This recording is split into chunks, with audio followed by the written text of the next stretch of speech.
Allen Robinson of the Bears is franchised as we expected. Whoever the Bears quarterback ends up being this year, they want that person to have Allen Robinson to throw to. One thing that should make him feel better is his tag number will be a little bit higher than the regular wide receiver number because his salary was high last year. He'll get about $18 million on this tag, whereas someone like a Chris Godwin, who we'll talk about in a minute, will get about $16 million. Kenny Golladay of the Detroit Lions, not franchised, not likely to sign a long-term deal in Detroit. He will hit the market and probably become the top target among the wide receivers on this year's free agent market. Should have a strong list of teams interested in him. I know there are teams like the New York Giants, like the New England Patriots, big market teams with some money to spend that have an idea that they need to get a number one receiver, and he is a guy that should appeal. And Chris Godwin of the Buccaneers, he's staying in Tampa. He was franchised. Interesting decision by Tampa because they have another one to make on Shaq Barrett, their edge rusher, who was the franchise player last year. Would have been very expensive to franchise him a second year in a row. They go with Godwin. What that tells us about Tampa Bay, as they try to keep their Super Bowl champion team together, is that they are at work on a long-term deal with Shaq Barrett and hope to get that done to keep him off the market by this time next week. So there are a lot of those in there that I find really interesting, Marcus, as I look at some of the different options, because I agree. I think Golladay is a guy that a lot of teams are going to be fascinated by. But let's focus in for a minute here on Tampa Bay's decision to franchise Chris Godwin. He's not going anywhere. We had speculated on this show about the possibility that if they let Godwin go and decided to keep Barrett instead, Marcus, that maybe Odell Beckham Jr. would be a nice fit there because of his history with Tom Brady, the admiration the two of them have. Now that doesn't feel like an option anymore, is it your opinion, Marcus Spears, that Odell Beckham Jr. will remain in Cleveland this year? The best course of action is for him to stay in Cleveland, or do you still believe he finds another place to go? No, I believe he finds another place to go, G. And I think about when you don't openly endorse a player coming back. And I haven't heard Cleveland do that. Now, I could be wrong. There could be some soundbite or clip out there of someone in a position of making that decision saying that. I believe the best option for OBJ is to leave Cleveland as well. And I know his relationship with Jarvis Landry Juice is as strong as anything. But this may be a situation in Odell Beckham's career where not only does he have to come back and prove that he can have longevity, but also give him a chance to go be a one somewhere in an offense that'll push the ball down the field, or somebody that is planning on doing that and seeing if he can be that number one receiver once again. Let's look at it from the Browns side of this, Torrey, as the receiver on my panel today. Do you think it makes sense for the Browns to be looking to move on from Odell right now? It doesn't make any sense at all to get rid of good players. You're talking about a team that's right on the cusp of greatness. They had the opportunity to experience the playoffs last year, and you just don't get rid of top players. A healthy Odell Beckham is arguably the best receiver in the NFL. He's hungry. You watch him the way he works. I've seen him work out in the offseason, know how passionate he is. He's a great teammate as well. He's a competitor. He has a bad rap by the media, but the reality of it is Odell Beckham, the teammate, the player, is well-loved. And for him to come back, bounce back as hungry as he is with that chip on his shoulder, and also the same chip that Cleveland has on their shoulder to take it to the next level, they will be foolish to let him go, understanding that he fits within their cap situation.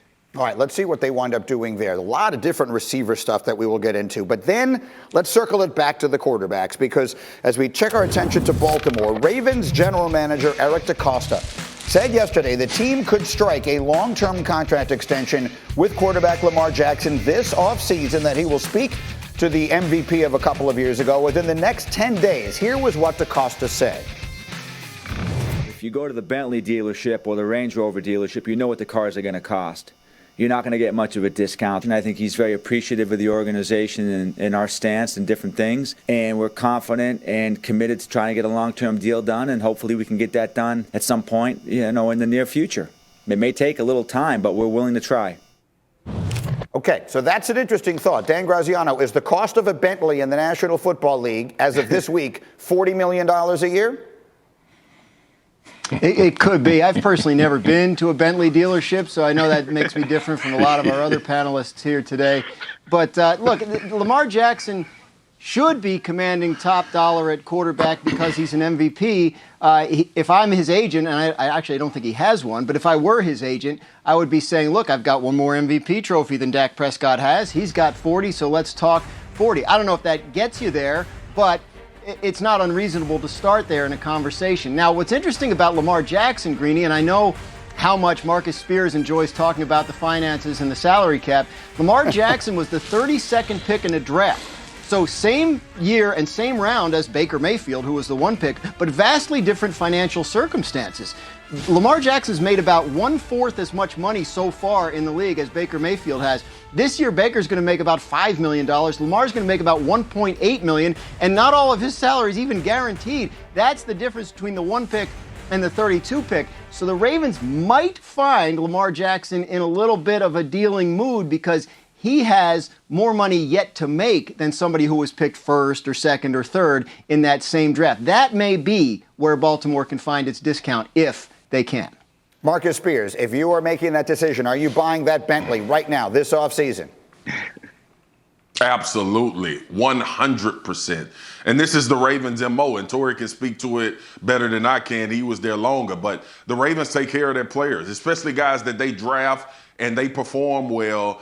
The Ravens have a history of doing this. I don't believe this will be a contentious negotiation when it comes to Lamar. They understand that he is a top flight quarterback, and we know what the market says about top flight quarterbacks. So when you look at this organization's history, when you look at what Lamar has done, when you think about what Graz just said about his accomplishments in this league, yes, from a numbers situation, it may take some time, but I don't expect us to talk for 2 years about Lamar's Jackson contract and like we had to do about Dak Prescott's. You never know. If it doesn't get done, we need a new topic. Torrey, let me come to you again as the longtime Raven here. We need something to talk about. Is there any concern? Look, Lamar's brilliant. He's been a brilliant player. And to Graz's point, he has been, by the standards of what he has done, he's been dramatically underpaid for what he has done. But he also gets hit a lot more because of the nature of the way he plays. He gets hit a lot more than a lot of other quarterbacks do. If you were writing the check, would that give you any pause? Not at all. You know, this guy was the MVP of the league, and he's shown that he has limitless potential still. So this city loves Lamar Jackson to death. The organization loves and believes in him as well. So I think it's something that's going to happen, but it's just a matter of when. Lamar Jackson doesn't have the leverage that some of the other guys have had. And the reason why I'm saying that is that I remember when Joe Flacco was the quarterback and he was looking for his extension. He was going into his last year and he was just a little short of that number. They made him play it out. We won the Super Bowl and he ended up being the highest paid quarterback in the league. Lamar Jackson was the MVP already and is way more accomplished than Joe was at that point in terms of on the field and what the team has accomplished. Now you're talking about a guy that has his 4th year left to play. They can give him that 5th round option because he was a 1st round pick. They can franchise him 2 more years. So Lamar doesn't really have the same leverage as most quarterbacks. But for the team, it does make sense to get things done now before the new TV deals because you'll have more money in the back burner. And as we know, quarterbacks that are the highest paid now at this present moment, next year, they're top 5. Then it goes to the top 10. That number just continues to push forward. Marcus, super quick. Any pause based upon the style of play? Again, you're writing the check. He's a guy who gets hit a lot. Would it give you any pause?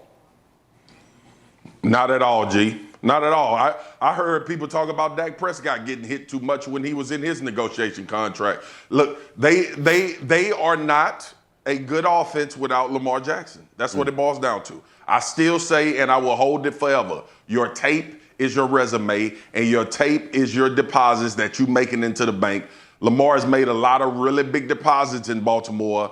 It's going to be, at some point, it's going to be time for him to take a draw, and it's coming.